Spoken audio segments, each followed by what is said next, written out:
Legal. Pessoal, bom dia. Meu nome é Omar, sou CEO da Desk Flows. E nosso tema do nosso webinar são aspectos fundamentais na liderança de uma equipe de operação. Deixa eu trazer um pouco aí da experiência que a gente tem com os nossos clientes e também liderando nossa equipe aqui para ter uma operação mais eficiente e conseguir engajar melhor o nosso time, né? Então, o que a gente vai falar é o que define um líder, né? Qual que é a jornada de construção de uma equipe de liderança, uma equipe de operação? Aspectos de comunicação, como trabalhar a rotina de gestão de pessoas, gestão de crises. E, por fim, falar um pouquinho sobre o que é a Desk Flows, né? E como a gente pode ajudar nesse contexto, né? Acho que a primeira parte mais importante é a gente definir um líder. Tem uma definição que eu gosto muito, que é uma definição muito simples, e bastante, por ser simples, ela é muito poderosa, que é um líder tem seguidores, né? Não estamos falando só de rede social aqui, a gente está falando de ter seguidores, de ter pessoas que seguem, né? Pessoas que vão atrás, né?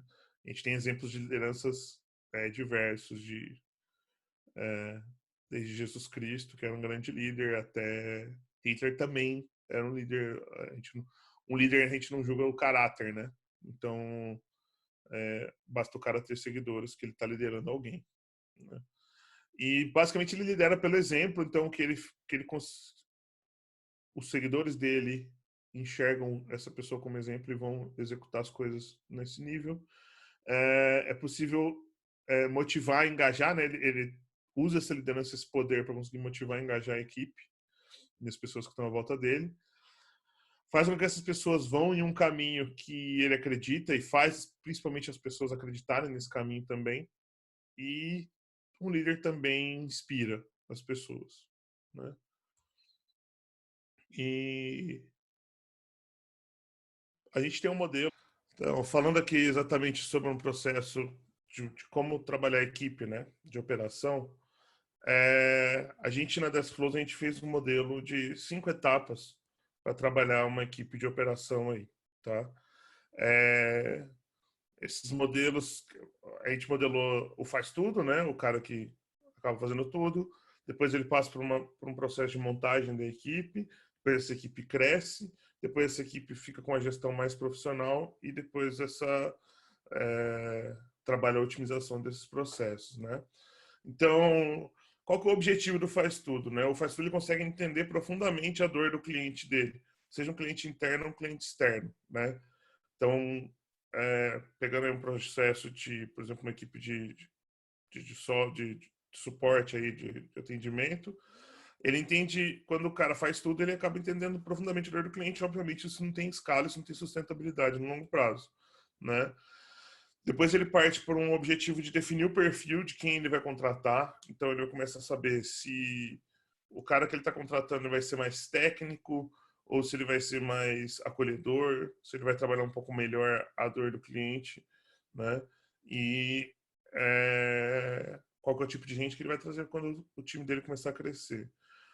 Depois, na parte de crescimento, esse líder ele garante é, que todo mundo esteja no mesmo contexto e que o aprendizado de todos seja evoluído da mesma forma, né? Então, quando a equipe começa a crescer, você começa a não ter o contexto com todo mundo que está naquela equipe. Então, existe um trabalho importante aí de garantir que as pessoas saibam ali o que tem que fazer, uma vez que todo mundo não vai saber tudo mais, né? Quando a gente passa para a profissionalização, o grande objetivo é ter o controle da operação, e aí a gente está falando de métricas e acompanhamento, né? E gestão aí, para conseguir realizar melhorias dessa, do processo, né? E acompanhar essas melhorias. E por fim, otimização. Quando a gente vai para o nível de otimização, a gente está falando de reduzir custo, mas mantendo o padrão daquele processo, né? Se a gente for pensar do ponto de vista de desafio, né, ou seja, qual que é o maior desafio de cada uma das fases, o faz tudo ele tem que entender a dor, né? A montagem de equipe ele tem que trabalhar uma organização inicial daquele processo e colocar essa operação em uma ferramenta, né? Quando a gente está falando de crescimento, o grande desafio é ter um playbook e garantir o padrão desse playbook com todo mundo, né? Dessa operação. Na profissionalização de gestão, o grande desafio é estabelecer e acompanhar os KPIs, né? Os indicadores de processo. E, por fim, na etapa de otimização, a gente está falando de ter um maior entendimento das alavancas de crescimento para aquele processo, né? Então, é conseguir identificar quais pontos eu consigo otimizar, né? Ou pontos que eu tenho grande volume, ou pontos que eu tenho grande gasto de operacional e otimizar isso, tá? Do ponto de vista do líder, né? O que se espera do líder em cada uma dessas fases? O faz tudo, ele precede de muita resiliência e aprendizado, né? É uma etapa muito dura, porque basicamente todas as bombas estouram aí nesse cara, né? E ele é um cara que tem que aprender muito rápido aí. Na parte de montagem de equipe, ele tem que conseguir motivar as pessoas com propósito.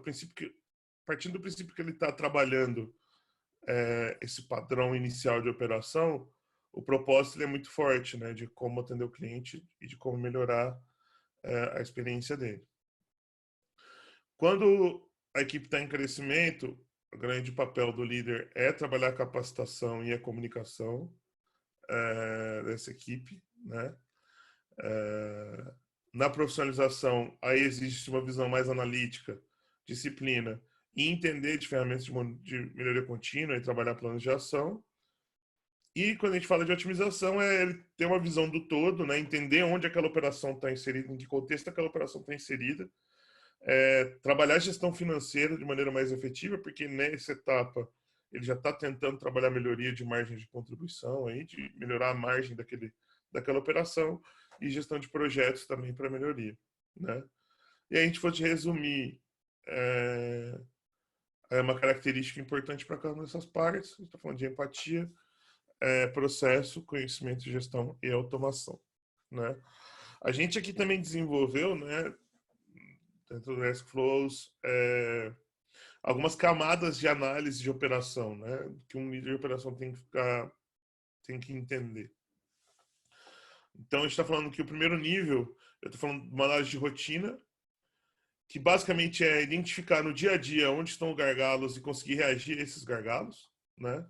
E o principal objetivo dessa etapa é trabalhar a realocação de equipe, né? O produto é eu conseguir durante a minha rotina saber aonde que eu tenho que atuar e como eu vou movimentar as peças do meu tabuleiro da minha operação para conseguir ter uma produtividade mais alta, né?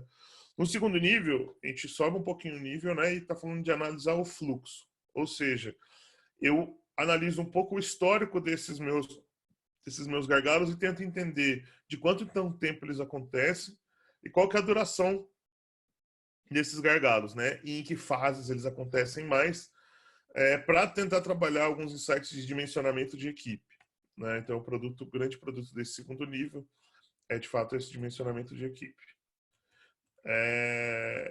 No terceiro nível, a gente está falando já de uma análise tática.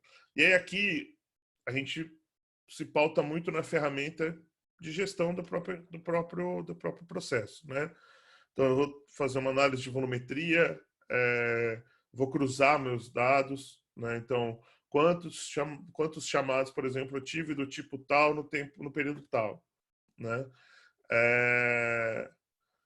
Quantos de uma maneira muito mais geral e aí olhando no nível mais tático, é entender como que esses dados se correlacionam, né?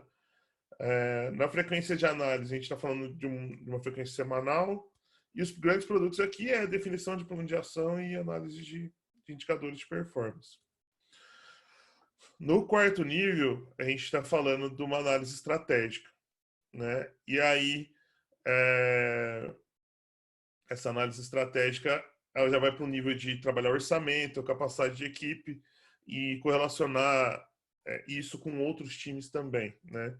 A frequência disso é mais mensal e o grande produto dessas análises estratégicas são projetos estratégicos de melhoria e de interação com outras equipes, né? Então, a gente falando desses 4 níveis, a gente consegue cobrir todos os níveis de gestão de uma equipe de operação, né? Partindo para o primeiro grande desafio, né, de um líder que é a comunicação, né? Eu acho que a grande importância da comunicação é garantir que todo mundo esteja no mesmo contexto, né? Então, o papel do líder nisso é manter esse contexto sempre claro para todo mundo que esteja envolvido naquele processo, né? E alguns problemas típicos que essa comunicação falha traz, né? A gente tem desafios operacionais, então garantir que as pessoas consigam executar suas atividades sem que elas sejam interrompidas. Desperdiçar tempo com reuniões inúteis e que não trabalhem o contexto de maneira adequada. Trabalhar com procedimentos desalinhados, ou seja, eu não ter documentação ou alinhamento específico das pessoas nesse processo é um grande problema, né? Falta de feedback sobre esse processo.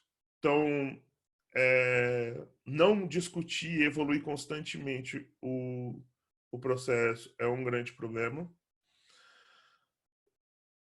Isolamento de pessoas ou times, ou seja, se a comunicação ela é falha, algumas pessoas elas podem se destacar do rebanho, né?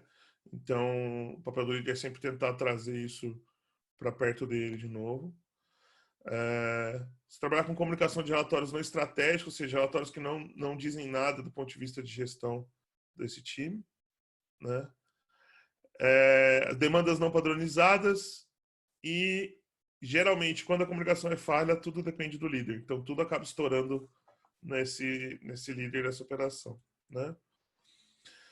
Na gestão, é importante ressaltar que se não tem alinhamento na comunicação, não se atinge resultado, né?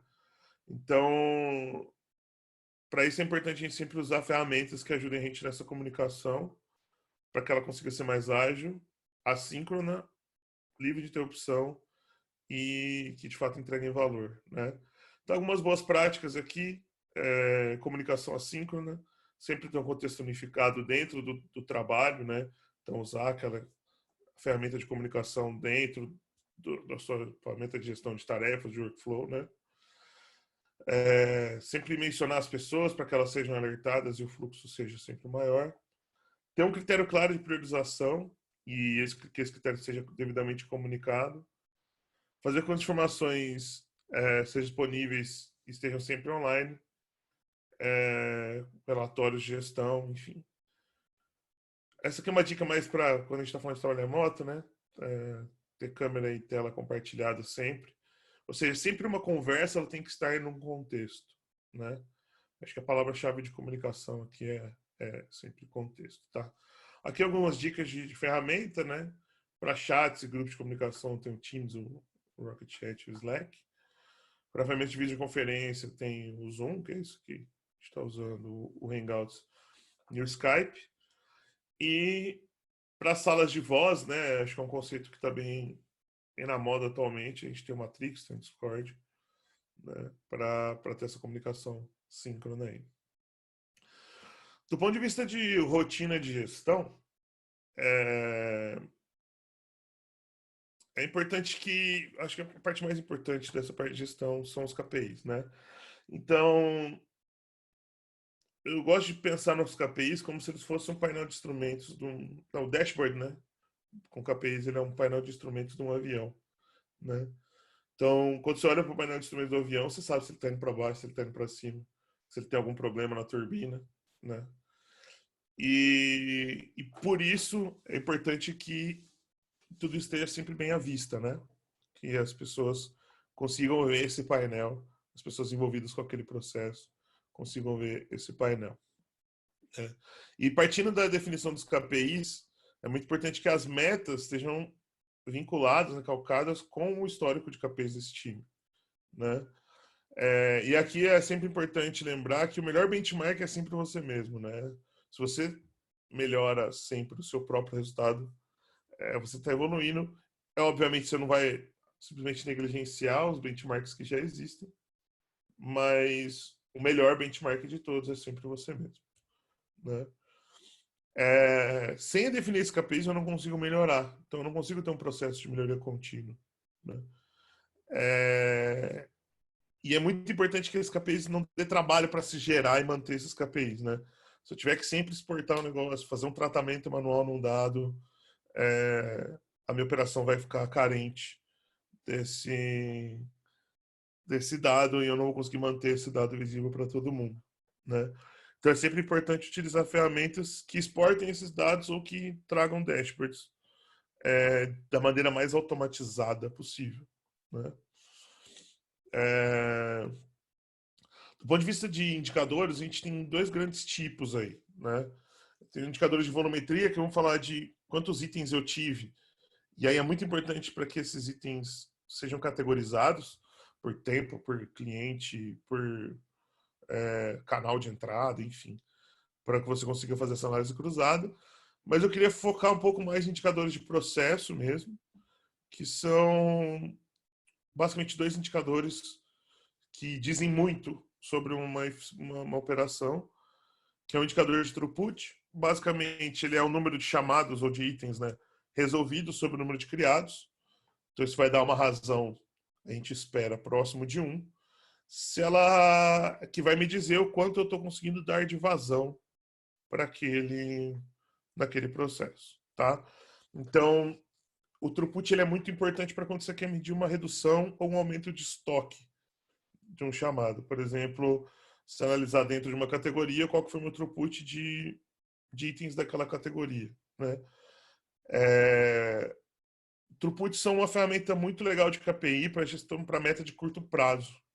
Para você pensar assim, gente, a gente tem que melhorar o throughput nas próximas 2 semanas porque o nosso estoque tem aumentado em X%, né? E aí, consequentemente, se eu tenho muito estoque, a probabilidade de eu entrar em gargalo e ter uma operação que não flua é muito alta, né?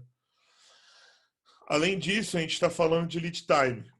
O lead time é uma outra componente, um outro tipo de medição, que eu vou falar o tempo de duração, né? Uma diferença de datas entre data de fim e início, né? Então, a data de fim menos a data de início.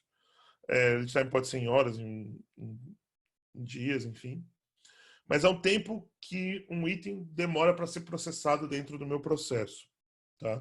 Isso também pode ser categorizado, enfim, mas a grande importância dele é você medir o tempo que se demora para entregar um valor para um cliente, né? E isso pode ser analisado do ponto de vista macro, fazer um lead time total do processo, mas também de pequenas etapas desse processo para você analisar a eficiência, tá? Ainda sobre rotinas de gestão, né, tem um livro que eu gosto muito, que é o Remote, que é o do pessoal da 37 Signals lá. É um livro muito bom sobre produtividade no geral, né? O foco dele é bastante em trabalho remoto e tal, mas ele é um livro muito legal que ele gera alguns insights bem bacanas sobre produtividade no geral. E uma coisa muito bacana que esse livro traz é uma frase sobre reuniões, né? Ele fala que reuniões são como sal na comida. Se não tiver sal na comida, ela fica sem graça. Mas se tiver muito, estraga. Então, é muito importante achar esse meio termo, né? Se você tem muita reunião no seu processo, pode ter certeza que tem muita coisa errada. Né? E muita coisa não vai se definir de maneira adequada, né? Então, esse equilíbrio entre as reuniões é uma coisa muito importante. Por que a gente trouxe esse negócio? Porque a gente tem aqui, queria trazer 3 modelos de reuniões com equipes, né? O primeiro modelo é o modelo de reuniões diárias, ou seja, o grande objetivo dela é resolver os impedimentos e os gargalos num processo, tá? De uma maneira bem concisa e micro, né? E acompanhar as atividades. Então, o grande script dela é o que você fez desde a última, o que você vai fazer até a próxima e se existe algum impedimento, tá? E o papel do líder nessa reunião é conseguir remover esses impedimentos, né? Ele atua como uma interface com outros times, com outras equipes ou até articulando a própria equipe para resolver esses impedimentos. Nas reuniões semanais, o objetivo já é acompanhar o andamento operacional no nível mais macro, né?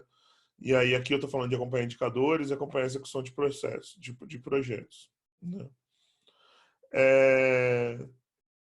Então, basicamente, qual que seria uma proposta aí de script, de pauta para essa reunião? Acompanhar os planos de ação passados, ó, o que a gente tinha combinado para fazer, o que a gente fez. Vamos ver quais são os resultados que a gente teve até agora, de novo. Verificar se a gente teve algum desvio que mereça uma montagem de um plano de ação e fazer essa montagem. E trabalhar com os avanços de processos de projetos estratégicos, né? E aí, depois, na próxima reunião, eu já faço análise dos planos de ação definidos na reunião anterior e assim por diante, tá? É importante nessas duas, nos três tipos de reunião, garantir a frequência, garantir que você sempre faça essas reuniões, porque gestão se faz com muita disciplina, né? E nessas reuniões semanais, o grande papel do líder é fazer análise de resultado, né? Então, ele olhar o resultado e facilitar a criação do plano de ação pela equipe, né? Mais para frente a gente vai ver como que a gente trabalha com gestão de crise, né? Mas o papel do líder nessa etapa aqui não é tanto de mandar, mas sim de facilitar, de construir, sempre trazendo a perspectiva do que a empresa espera daquele líder, né? Já nas reuniões mensais, a gente está falando que o grande objetivo é consolidar o trabalho do mês e aí fazer o vínculo com a estratégia da empresa, né? Então, tem um reporte aí para equipes, para outras equipes e diretoria nesse cenário, né? Então, já nas reuniões mensais, eu já não estou falando só do meu time, estou falando do que eu faço no meu time com outras equipes também, né?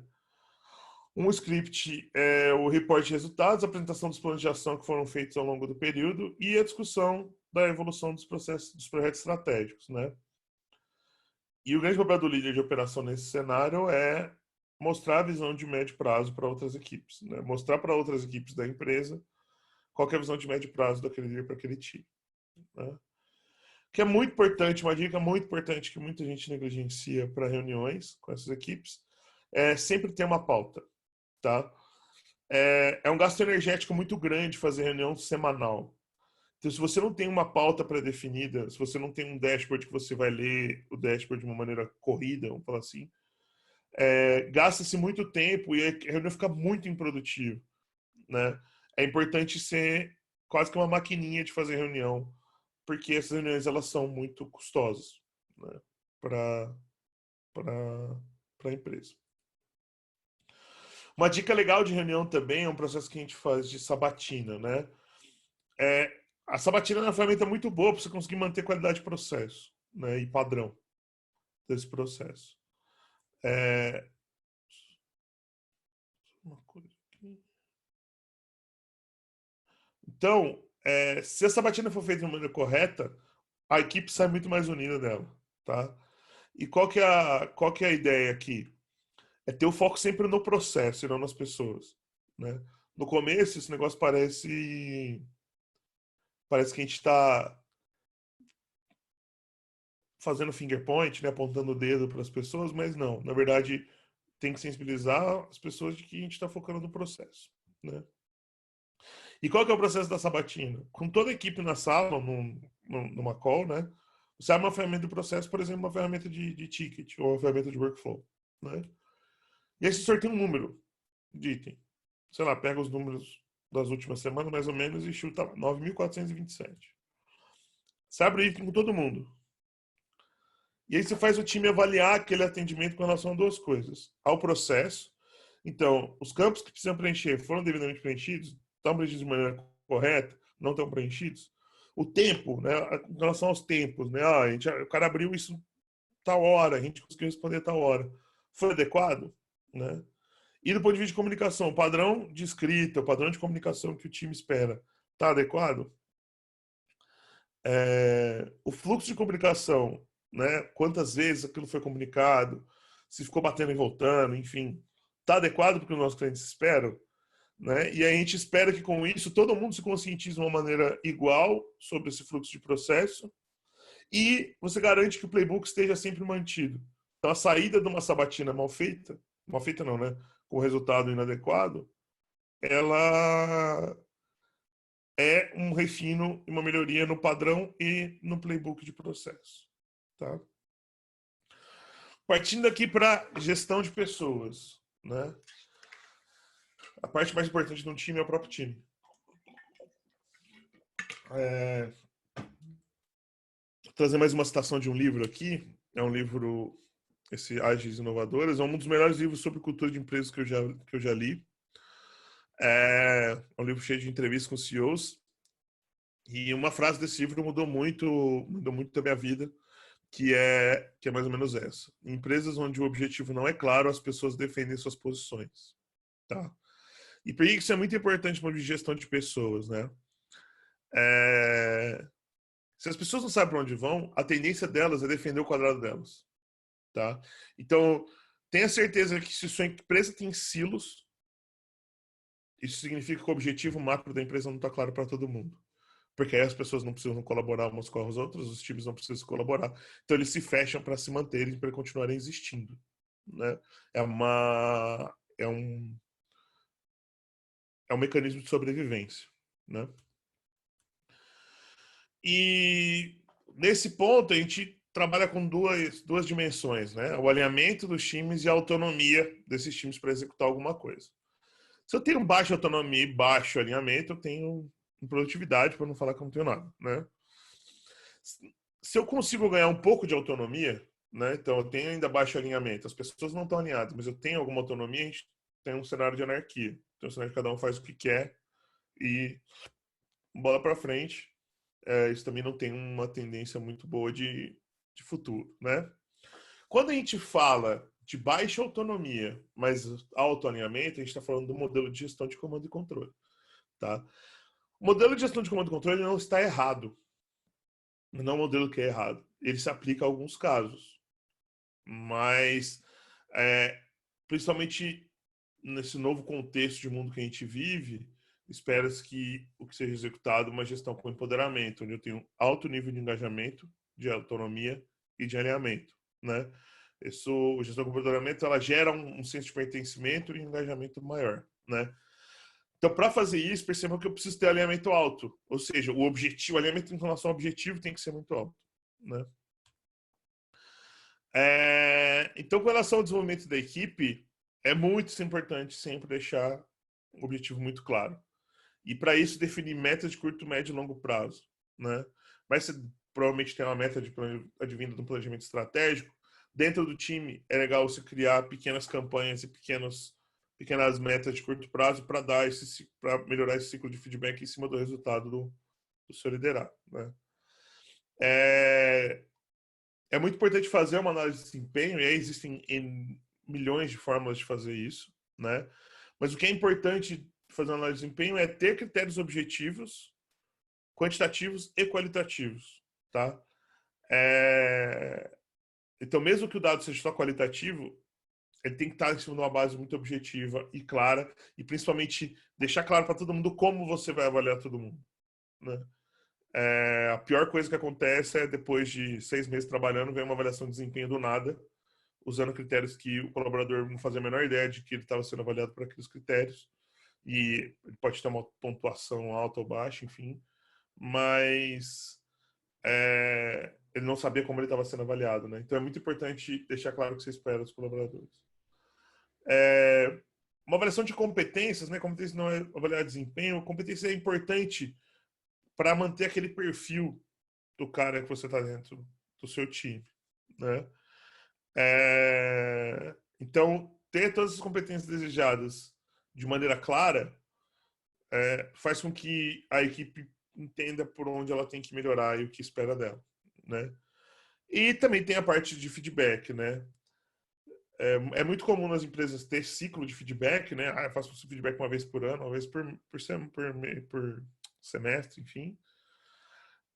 Mas o ciclo de feedback, o feedback não deveria ser dado em ciclos, né? O feedback ele tem que ser uma coisa constante, porque ele é uma retroalimentação daquele processo, né? Eu dar feedback vai fazer com que o meu processo seja melhor, né? E uma dica muito importante sobre feedback é dar feedback em cima de um fato, né? Porque o pior problema do feedback é você fazer juízo de valor em cima de um colaborador, né? Um exemplo importante aqui Se fulano teve um comportamento inadequado, e aí o que a gente percebe é sempre o comportamento, né? A gente, como líder, sempre percebe o comportamento. Você dá feedback sobre aquele comportamento. Cara, aquele dia você fez isso.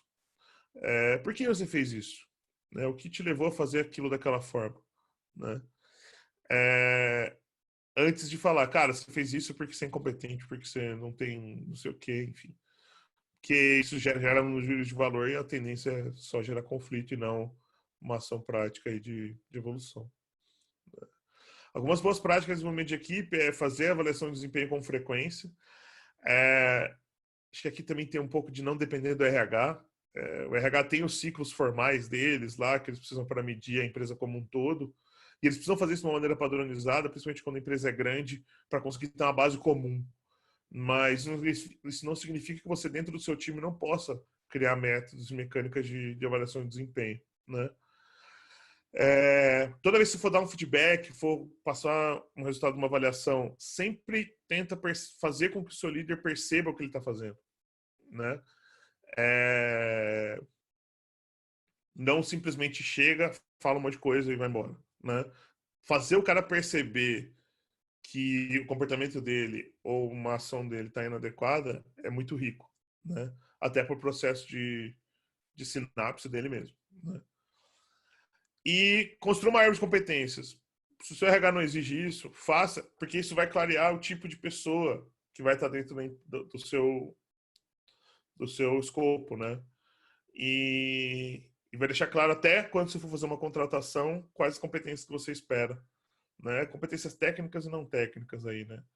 Do seu colaborador. Então, é um trabalho que você faz uma vez, um pouco chato, é um pouco custoso, mas depois você manter ele é muito rico para você trabalhar com melhorias e até promoção na sua equipe, né? E acho que por fim aqui a parte de gestão de crises, né? Eu tenho um framework de gestão de crise que é bem ilustrativo e ele veio num momento muito oportuno. Eu tinha um perfil de liderança muito colaborativo, né? De tentar construir a solução com todo mundo e tal.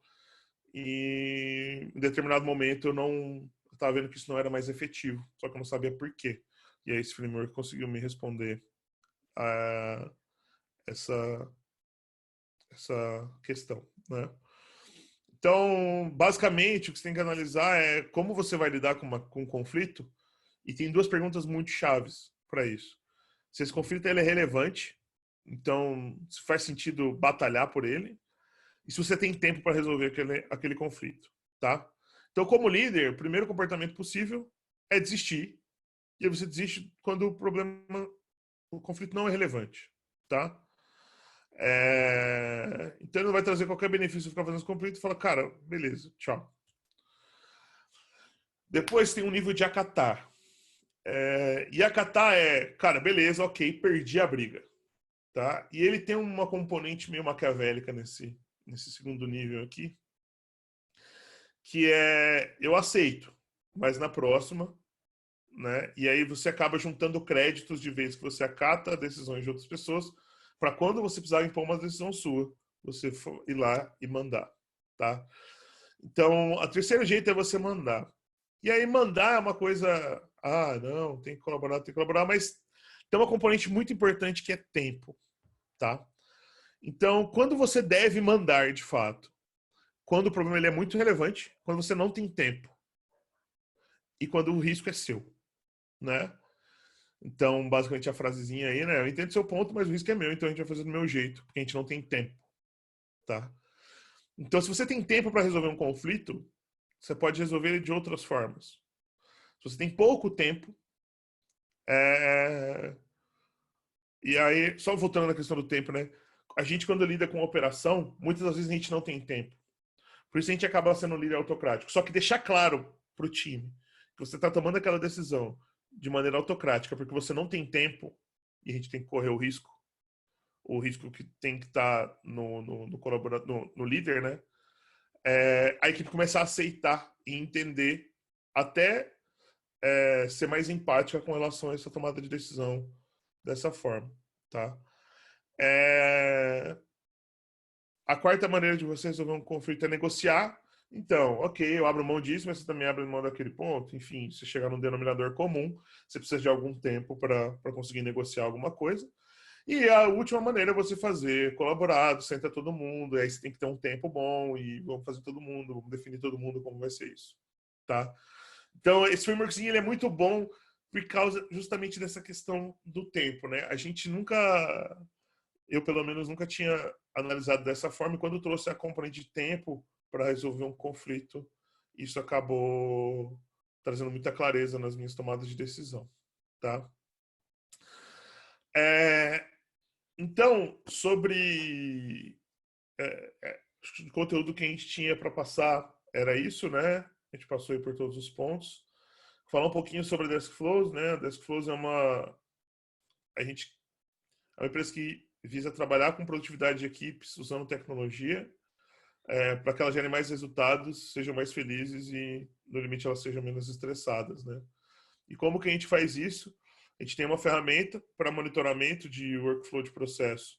A gente não faz exatamente o workflow, mas a gente monitora ele do ponto de vista de modelar e entender os gargalos daquele processo e alertar esses gargalos em tempo real. Tá? A gente tem um workshop sobre produtividade e estruturação de métricas de equipes de operação. A gente também tem um braço de consultoria Professional Service, a gente trabalha modelagem e otimização de processos de operação, implantação de ferramentas, então a gente trabalha com ferramentas, a gente é bastante agnóstico em ferramenta, e trabalhar com a questão de análise de dados e construção de dashboards também. Tá?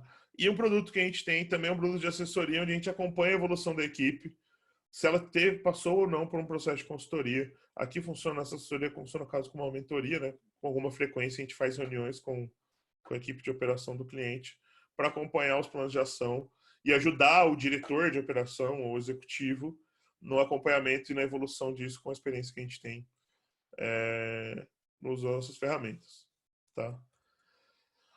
Então, esse era o conteúdo que eu queria passar. Se tiver qualquer dúvida aí, vou ficar mais alguns minutos aqui. E aqui está o QR Code para o meu LinkedIn aí. Espero que esse conteúdo tenha sido proveitoso para todo mundo aí. Tá bom?